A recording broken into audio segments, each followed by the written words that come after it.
This dissertation will show that the love of a man and a woman is not the love of steak and lettuce. Love is interesting to me and fascinating to you, but it is painful to Bill and Diane. That is love. And that was a poem. I wonder whether you could tell whether it was written by a person or by a machine.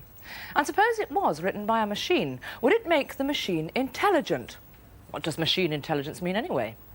Well, in an attempt to find out, today MicroLives takes a first look at so-called artificial intelligence, or AI for short. And we're going to look especially at what are known as expert systems. 40 years ago, the British scientist Alan Turing studied the way that computers might be able to reason, making use of information fed into them about the real world. Turing proposed a famous test. Is it possible for a machine to fool people sitting at terminals into believing they're dealing with a human being at the other end of the wire when they're actually dealing with a machine? If so, you could say that a machine showed artificial intelligence. Well, as you've probably guessed, our poem was produced by a computer program called Ractor and published recently in this book. This is the first ever anthology of computer-generated poetry, and it's got some splendid illustrations with it. But Ractor is more than a machine for producing poetry. You can also have a conversation with it. And I wonder, would Ractor pass the Turing test? We sent our American reporter Freff to New York to visit Ractor and its creator, Bill Chamberlain. Bill lives in an apartment in Greenwich Village, along with Ractor, the raconteur, and its 2,400-word vocabulary. Ractor's ravings are indeed ravings, but there is an undeniable sense of structure to them. What's the trick? Ractor essentially is a core program which can conjugate verbs and make the plurals of nouns and keep track of the definite article. And then it has two separate file structures. One is a file structure of sort of elemental building blocks of sentences, sentence forms. For example, an elementary form might be the noun verbed the noun. It is a very simple one. But suppose Ractor picked that without making one up. It can construct them as well, but let's deal with a given. It then would go to the dictionary file and find relevant parts of speech to fill in the blanks in the sentences. However, were it to do this completely at random, it might say, the parking meter ate the president. Now, that is a perfect declarative statement in English. It's grammatically correct, but it also is nonsense. So clearly, you must relate the database entries to each other in some consistent fashion so they can relate to each other. So when you have a sentential form, the parts of speech will not merely be grammatically correct, they will be, quote, meaningfully correct as well. And the way we chose to do that is to preface each entry with a nominal character string, 12 characters. We call it an identifier, and it relates every entry to every other entry. Therefore, if it picked, let us say, parking meter, it would look ahead to the verb and immediately narrow its field to find a verb consonant in some regard with parking meter. The parking meter ticked, let us say, or counted, or something like that. And then it would pick a noun at the end, which in some way would be relevant. Let us say, the time, indeed. So the parking meter counted the time. I have now made a strange but clear statement in English, which you will notice I arrived at arithmetically. Well, it seems to have a lot of personality, and I'd like to meet it. Hello, I'm Ractor. Are you Bill? No, I am Freff. I may call you Freff, then? Well, it's very polite. Of course. Why do you think I am here? Why do you think I'm here? Let's see what it does with that. Now, it's parsing the input in some regard. To think is right, don't you think? Maybe because computers prefer cleverness. And as you implied before, I have to rest. Now, did you hear about Mortimer Snurd? Mortimer Snurd? How does it know about Mortimer Snurd? Well, he's in there in a bio file. We got just sort of aimless one evening and put out vast amounts of names that we could think of in our past and in biographical dictionaries and put them all in. It comes up randomly with them. By the way, Freff, what is your last name? My last name. It's asking me something I can't answer it. I don't have a last name, so I guess I'll have to lie to the machine.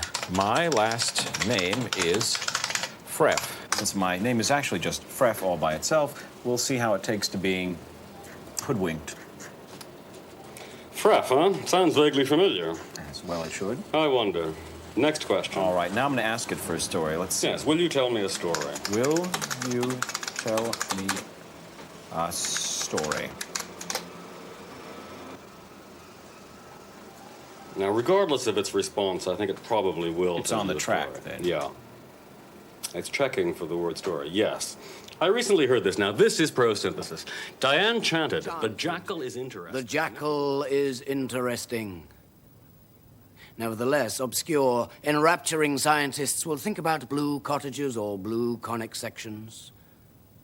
Diane hummed to Diane within a station wagon. It actually was an automobile, and a jackal in an automobile is scary. Now, Sarah and Diane were sauntering to a white studio, and a hound sashayed to them. Diane was angry. Interesting.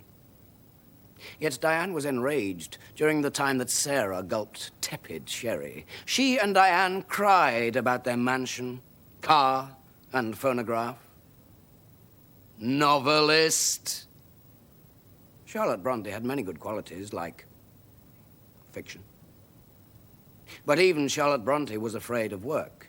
Next question? Next question. That's an example, by the way, of prosynthesis. That existed nowhere in the world before now. The computer just made that up.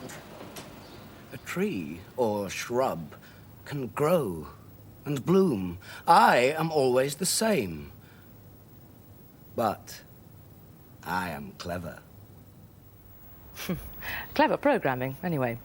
As Bill Chamberlain explained, as a programmer, he's given Racter grammatical rules and its vocabularies of linked words. Though, to some extent, the machine chooses these randomly. Now, it's rather similar to this.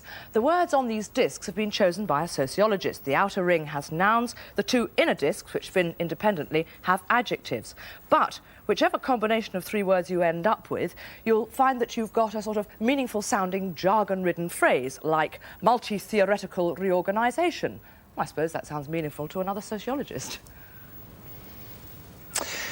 Well, you can buy packages from many micros which give you Racter-like responses. Probably the best known is called ELIZA, named after a programme which was produced in the mid-60s as a spoof to imitate a conversation with a psychiatrist. Well, here is ELIZA, and it's asking me, please tell me your problem. And I said, my dog is ill, which it isn't. Why does it matter to you that your dog is ill? And I put in, it might die. Does that have anything to do with the fact that your dog is ill? Well, that's a stupid question for a start. You fool. Perhaps you are the fool. Well, clearly, this is not really accepted as an example of artificial intelligence, although the original did fool a lot of people. So we are still left with that question, what is artificial intelligence? Now, one way to describe it may be getting computers to do better those things which at present humans do better than computers. Now, computers are clearly much better than us at some things already, especially anything mathematical or very highly defined, like counting or sorting. For instance, it would take me ages to count all the words in this document, and I'd probably still get them wrong, but with a couple of key presses, I get the total, 1,130 words, you see. Now, the computer can do that because it has all the information necessary to solve that particular problem. On the other hand, if someone says, hand me that cup of tea, well, although we'd find it very easy, a computer wouldn't.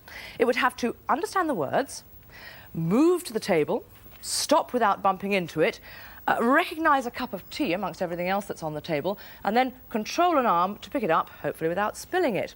In other words, it would need a lot of general knowledge and a lot of common sense. Getting computers to understand language, recognise objects, to reason and to do useful tasks are long-term goals of the artificial intelligence engineer. But how far off are they? Edward Feigenbaum is one of the world experts on AI. It's important to understand that people have a strong advantage in tasks that require the eyes, the ears, the manipulators, the locomotion. Evolution has perfected our mechanism to see, to hear, to do things in the world. Machines find that very difficult. Therefore, any tasks that require a very broad base of knowledge will be very hard for machines to handle for the next several decades, perhaps somewhere between 50 and 100 years before we assemble enough knowledge to genuinely give a computer a common sense knowledge of the world.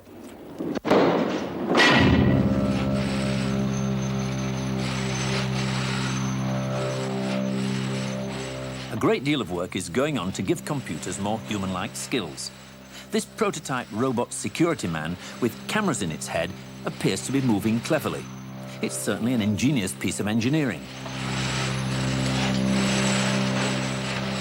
But it's actually controlled by a human operator.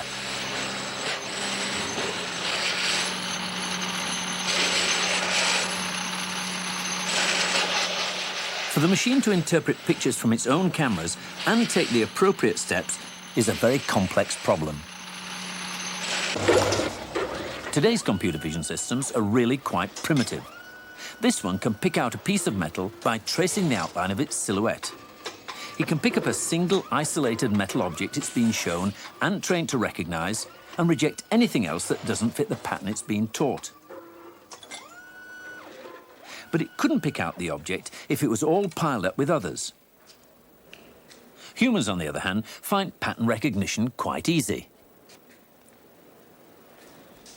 Huge investments are being made in the United States and Japan to develop machines that can understand speech. Please state your flight destination. San Francisco.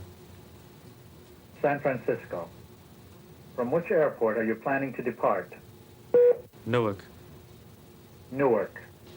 The following flights are available from Newark to San Francisco from 8. This prototype airline booking service is for the American phone company AT&T. It understands single words from a range of people, but it's supposed to ask you to repeat sounds it doesn't recognize. On what day of the week are you planning to depart to San Francisco?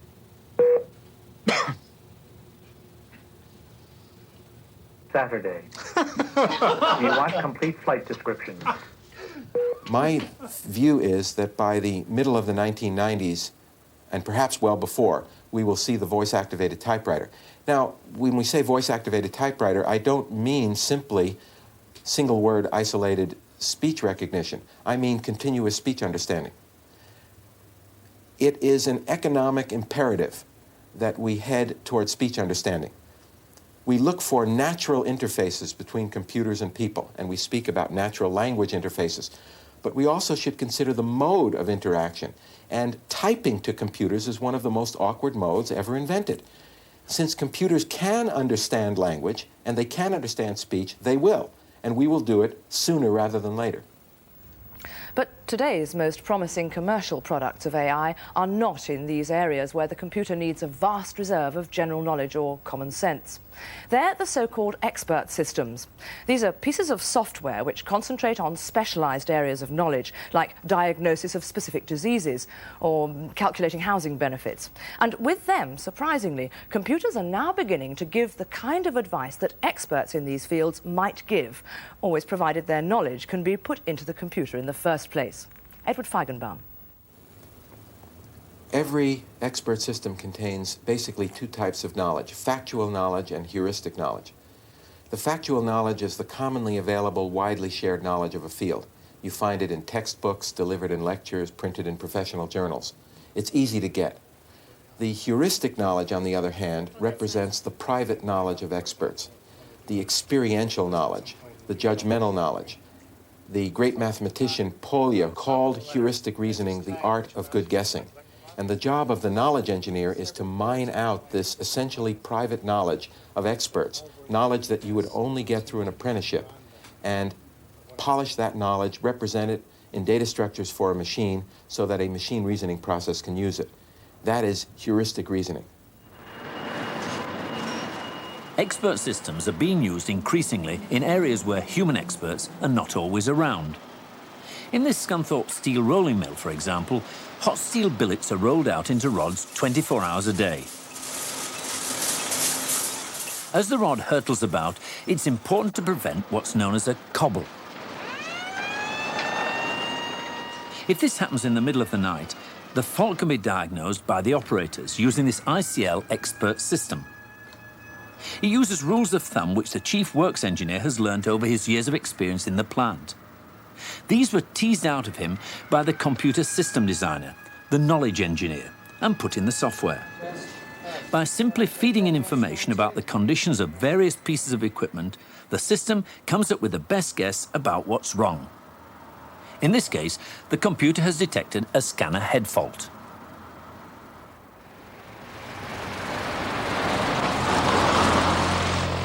Some notable expert systems are being used in hospitals for diagnosis. In the middle of the night, a patient has acute abdominal pain. A junior hospital doctor doesn't have access to a specialist. What kind of pain is it? It's a sore pain, but it's not all that bad. It doesn't come and go in waves. No. By making a careful clinical examination of the patient and feeding the findings into the expert system, it comes up with a probable diagnosis. Medicine is an area where there's always uncertainty. Even specialists can be wrong. It's 61% likely in this case that the patient has appendicitis, and 20% likely that he has Crohn's disease. These systems are proving of real value for newly qualified doctors. Their accuracy coming a year after qualification is about 50% without the system. With the system of documentation in the computer, their mean average is about 75, which is very close to consultant accuracy. The Turing Institute in Glasgow specialises in getting expert systems like that up and running. I've been joined by their director, Professor Jim Alty. Jim, what are the essential ingredients of an expert system? Well, I think, Mac, the best way to explain that is to give you an example. We've used an expert system tool here to set up a simple expert system to really illustrate some of the points I want to make. It's a fairly simple system. It advises us on what type of safety fence we need on a road, a motorway or a small road, to prevent cars going off the road and whatever. So let's first of all simply set the system going and see what answers we get. Now you can see it's now asking me what is the speed limit at the point under consideration, and this will look like an exactly normal program at this time, and we'll answer 70 miles an hour. Now you'll find when it answers this that we can do something rather different with an expert system. It's asking us here, where should we put the fence? On the verge, central reserve, or a node, or whatever. But we can do something different. We can actually ask, why? Why are you asking us this question? And when it does this, it comes back with a rule. And you can see the rule is saying, if the speed limit is greater than or equal to 60, and the site being considered is the central reservation, the road type is rural, etc., the traffic level is very heavy, then in fact a safety fence is needed. Because this acts almost as an audit trail to the expert to make sure it's absolutely correct. That why is a very important part of an expert system. This is the key principle, actually. The knowledge is stored in the program as it is written here. So that if in fact an accountant was looking at this, or a road designer, he would understand it.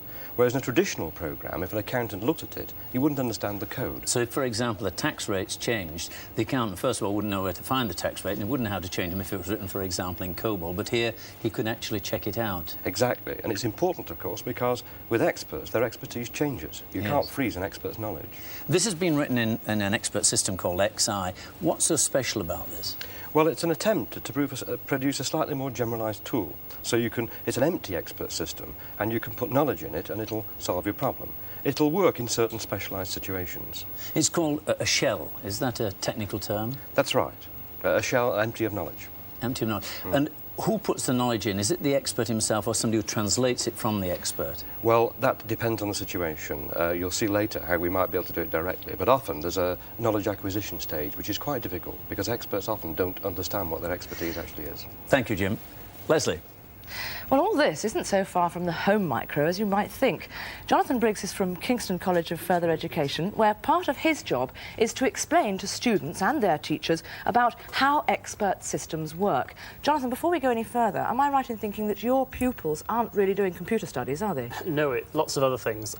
Beauty therapy, motor maintenance, a wide range of subjects. Far removed from computers, in yes, fact. Yes. Right, well, this is one system you've devised as a teaching aid. It's called MITSI, that's M-I-T-S-I. That's right, What does that stand for? It's a man-in-the-street interface. It isn't an expert system shell. What it is, it's an interface to a programming language called microprolog. What I've done so far, I'm going to put in some facts and rules, and here are some. There are 3 facts and 1 rule. It's about food. I've got some facts, meat contains protein, etc. And then a rule about why we eat particular things. That's what it is. Yeah, it's actually quite difficult to understand because of the way that it's laid out. That's the language problem, isn't it? Well, yes, it is an interface to Prolog, and Prolog is quite a strict language, just like any other computer language. Right. So can we ask it a question? All right. Let's say, is it true that meat is eaten for growth? All right? Even the question is carefully structured, isn't it? Yes, indeed. And it comes back and says yes. Now, can we ask it why it said yes? Why? And it says meat is eaten for growth because meat contains protein and protein needed for growth. It's used the rules and come up with that as an answer. So it is actually a baby expert system? Well, sort of, But it's not a really easy interface, is it? No. Well, over here on the Nimbus, I've got another system. Remember, what we're trying to do is write things that'll help students and teachers understand what expert systems are. Now, so you've got a set of rules here, and these really are in plain English, apart from the fact that they're sort of formally laid out. Yes. And it seems to be something about soufflés. Why have you chosen soufflés as All an right, example? we wanted a fault diagnosis system, and we had to choose something that people would understand. Right. And soufflés, when you're cooking a soufflé, that's something that often goes wrong. So that seemed to be something we could do a fault diagnosis system about. Let's see how this works. All right, let's ask it and to go. plenty of definable solutions as well as yes, to why that's it's gone right. wrong. Soufflé, Cooked a soufflé, it's and it unappetizing. says that it's unappetizing. We might want to ask why. So I just press one button, and it comes up with a list of reasons why it might be unappetizing. Plenty of ways, OK. OK. Yeah. And if I select one of them, for example, if you've ever cooked a soufflé, you'll know that it often doesn't rise. Yeah, never. That's never, right. In my experience, then let's I can find out ask why, all right? Yeah. It'll say the temperature is too cool, eggs are underbeaten, or the mixture is the wrong consistency. You get alternatives. Now, could you actually add a rule to that? I mean, yes, all right. Let's have a go. The temperature is too cool if the oven is broken. OK, there's a reason why it might be too cool. Yeah. And now if I ask why, it'll say the oven's broken. Added to the information. That's now, right. using this system, your pupils, they get a chance to get their hands on the experience of being a knowledge engineer, an expert, and a user. That's right. We're trying to teach people what expert systems are about. And to do that, we're sort of taking each of the ideas of expert systems and writing little programs about them. And you think it's important that the man in the street gets used to this idea? Well, if expert systems are going to be used in their jobs later on, or if they're going to use them when they come into contact with people like citizens' advice bureaus, they're going to need to know what an expert system is, and they're going to need to know how it works. Right, Jonathan, thanks very much. Well, just like making soufflés, people learn partly by being told and partly by generalising from experience. One of the areas of the expertise of the Turing Institute is writing computer programs which learn from experience and then make up their own set of rules. Jim, how's that done? Well, we do it in a very similar way to which human beings seem to do it. Let me give you an example. I recently went to Cairo, and I took a taxi into the city from the airport. Driving down the road at high speed, we came upon a traffic light at red, and of course the driver went straight through it. As they do, yes. And I said, is this normal practice? He said, which traffic lights? So I got the first rule, which was, basically, you ignore traffic lights. Shortly afterwards, we arrived at a traffic light which was on red, and he stopped. So I said, what's the problem? And he said, well, there's a policeman in the centre of the road. Well, that seemed fairly reasonable. Shortly afterwards, of course, we're going down the road, we meet some further traffic lights, they're at red, there's a policeman in the centre of the road, and he went straight through. I said, what's going on? Because my previous examples had now failed. He said he'd got his notebook out. Now, the interesting thing, of course, is the taxi driver may not really have understood what the rule was, but he knew what to do from a series of examples. And this is like experts. They may know their expertise, but they don't, in fact, understand always what that expertise is. Can you show us a real program that actually learns from examples that's in use today? Well, we've got a very interesting program here, a fairly simple but quite effective program called Expertise. And this is used, and you give it a series of examples, and it will induce a set of rules from those examples. And I've got an example here. The space shuttle can either be auto-landed or the pilots can land it. Now, the problem is the decision is taken at 10,000 feet. But in fact, it's only at 200 feet that you actually find out whether it's working or not.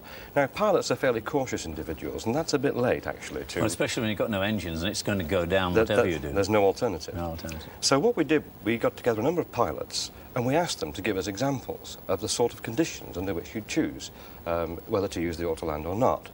And in fact, you can see them on this screen. On the final column here, we have the basic decision, should we use the autoland or not? And then there are other factors which the pilots mentioned, perhaps at different stages, which were important, such as visibility, or wind speed, or whether the wind was a headwind or a tailwind, or whether the ship was stable or not. Now, some of these are rather obvious. A star means we don't care. So if you have no visibility, then in fact, you must use the autoland. You can't see where you're going. Here's an example where if the ship is unstable, it doesn't really matter. You can't use the autoland. As we go down here, of course, the rules or the examples get rather more complicated. Now, these are not really rules, these are just examples of what you've extracted from the pilots. And from these, like the traffic lights, we can find out what the rule may be. And we can do this simply by just telling the program to do this. This is quite a complicated job because you can see how difficult all these examples are, how you put them together in some sort of decision tree or whatever. I presume you could get conflicting examples too. Oh yes, it will handle that and it will come back and then ask people to give different examples to resolve that. Well, we can now actually look at the rule that we've got. Now, it may not be terribly easy to read, but basically it's saying, well, look at visibility first. If it's yes, then look at variation, a thing called variation. If that's small, then look at stability. If it's unstable, don't use the autoland. If it's stable, well, look at the wind speed. And here's some examples. And of course, one could go all the way down. It goes beyond the end of the screen, does the whole I guess rule. the question is, has anybody used it yet to land it on the autopilot? No, but we're actually testing it in the simulator for the space shuttle. And this is the final rule that the machine has actually produced from just a set of examples given to you almost at random by those pilots. The ones that you saw before. Right, and they wouldn't actually know this rule, but they could look at it and find out whether it was correct. Exactly, that's right. I understand. Well, if AI is so important, why aren't more people making use of it? Well, it's really a question of choosing the right problem. People think, of course, that AI is all about constructing little metal men who rush around and cause mischief. In fact, we're trying to mechanize thought. And a lot of very useful techniques have already been developed in AI under certain circumstances. In particular, if you're looking at a very specialized knowledge area, then the system works quite well. But isn't AI a solution desperately rushing around looking for a problem? No, I think if you take all the hype seriously, then I think you'll get it wrong. You're a fool to think that AI can solve all your problems. You're also a fool to ignore AI. There's some very useful techniques. It seems to me that we've gone almost completely round in a circle. At one time, everybody thought the computer was an electronic brain, something with amazing inbuilt intelligence. And today, everybody's got their own micro, and they know it runs exactly what you tell it to do. So if a computer's only that, how can it have any sort of intelligence? Well, it's certainly true that a computer will only do what you tell it. But what if you tell it how to think? Ouch. Lesley? And if you're interested in the subject of artificial intelligence, here are two books which you might like to read. There's an excellent layman's introduction by Donald Mickey and Rory Johnston, The Creative Computer, and at a slightly more advanced level, there's Professor Olty's own book. It's called Expert Systems, Concepts and Examples. Next week's programme includes a report by Freff from America of one company that claims to be using artificial intelligence in many of its products, including the voice-activated typewriter. Until then, good night.